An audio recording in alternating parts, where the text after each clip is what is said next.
How's it going, guys? Welcome to Ambro's Landscaping YouTube channel. In today's video, we have the 𝐒𝐓𝐃 Prostance 48-inch stand-on mower right behind me. And today we will only be talking about the things I like about the mower. Because as you can tell, I am in the 𝐒𝐓𝐃 Ambassador program based off of my Schweik. And so we are only going to talk about nice things today. Because I want to work with them again. So no negative things. If I get in a worse mood later, then we will talk about the negative stuff. But let's just start with the positive, because I'm in a good mood. So, without further ado, let's get started.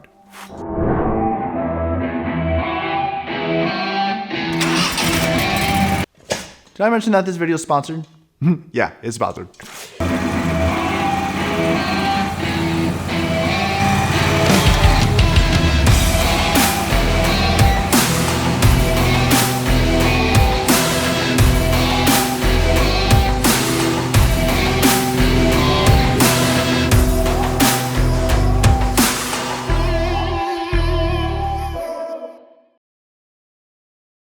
Alright guys, so before we get started, let me go ahead and tell you guys my history when it comes to stand-on mowers. So, I don't have a history with stand-on mowers. This is the first ever one that I've actually ever used and operated. And the only other one that comes close that I tried out was the Hustler Super S when they came out, stand-on mowers. And I really ran it for like 10 minutes in my dealer parking lot. So that's it. So, I don't have anything to compare this mower to in terms of stand-on mowers. But I will somewhat compare it to zero turns, which is somewhat unfair. But we're gonna do it anyways. Talk about all the positive things about this mower because I'm in a good mood and I still have Red Bull in my can, and once this gets empty, then we will talk about the negative things about this mower, which is really sick. When it comes to the overall build of the mower, the thing is really solid and I absolutely love it. It's similar to what I have with my Hustler X1, which is the whole frame and everything is completely welded together. The only spot that is not is up in front where there's a few bolts. And it's so nice to see when mowers aren't bolted together. I call them kit mowers, which is what I saw with the older bad boy mowers. Like when you saw them, the whole thing, everything was bolted together and it looked like absolute crap. So the overall control and handling of the mower is really smooth, especially the hydros. This is similar to what I like about my Hustler, which is just, it doesn't require a lot of effort to go forward and backwards. And especially since you're using it with your hands compared to a zero turn where you're typically using more of your arms, it is nice to have that with the fast response time. Now I do like the fuel tank fill up location, which is on the right hand side of the mower. It hangs off to the side. Very easy to access, very easy to see. You're not having to reach over the whole entire mower in order to get to it. So that was another thing that I really liked about the mower. There was one big issue that 𝐒𝐓𝐃 did with the fuel tank, but we will get to that later because I'm not done with my Red Bull. Now the mower does have the foldable platform on the back, so this is good for a couple reasons, which is one, it can save a little bit of trailer space when transporting the mowers from job to job, save a little bit of shop space for when you're storing it during the winter time, and also when you're on a steep incline or doing things with the mower that you can't do standing on it, you can fold it up and then easily walk behind the mower and operate it that way. Pretty nice, so kind of cool.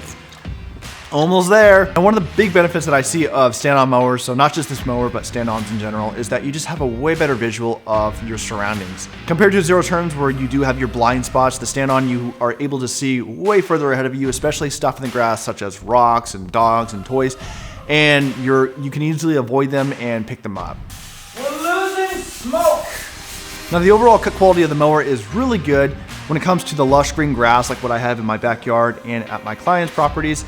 I did take it through some overgrown grass that I had at my mother-in-law's. Still did a really good job. Did leave some stragglers behind, especially those lines that you see over the spindles. But overall, it still did handle. It didn't clog up. It didn't kill the engine. The grass was dry. I haven't really taken this thing through some thick stuff. And that's something I plan on doing in a separate video, so be on the lookout for that. Alright guys, Red Bull's gone, now I'm mad. The things I do not like about this mower. First thing I want to talk about is probably one of the simplest and funniest mistakes I've actually ever seen on a mower. Now when you look at the overall control layout of the mower, all the controls are there. You can see everything perfectly fine, except one thing. I will let you guys guess. You guys got 5 seconds and go.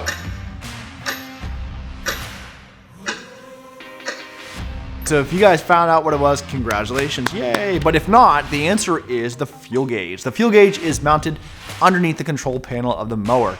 Why they did it there, I do not know. It is kind of funny, honestly. You can see it from when you're mowing. Well, not really when you're mowing, but you can see it from standing on the mower. It's through that little slot where the throttle lever is. But when the throttle is fully engaged, you cannot see it. So, kind of a big mistake, but oh well.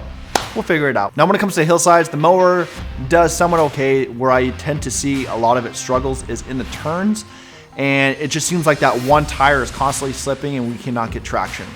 So kind of stings, but the one benefit that is nice about it is that you're able to fold out the platform and then walk it from behind, which is not something you want to do all the time, but overall the mower still did pretty decent on hillsides depending on the type of hillside you did and grass. We don't really have a lot of hillsides, so I wasn't able to fully test it, but the small hillsides that we do have, like even in my front yard, the mower on the turns tend to struggle quite a bit. Now the reason why I wouldn't buy this particular mower is because, as you guys know, a few years ago, Right Standard had a patent on their mowers where they had the platform centered with the wheelbase.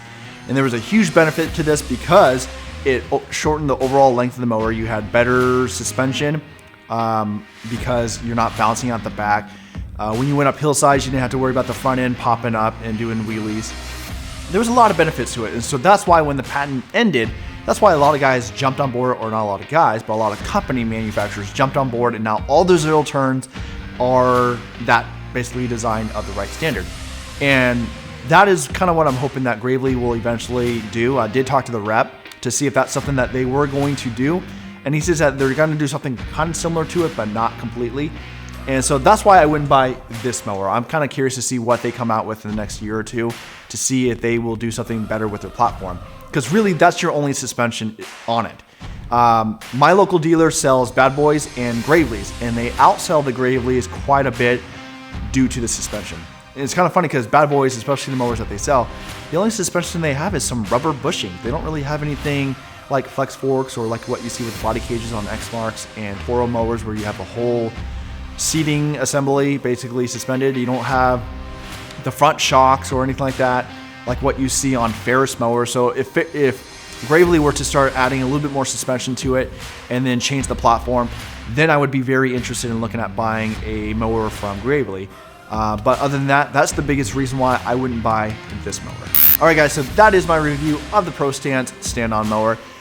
It's kind of a short video only because I don't really have much to compare this to in terms of stand-on mowers.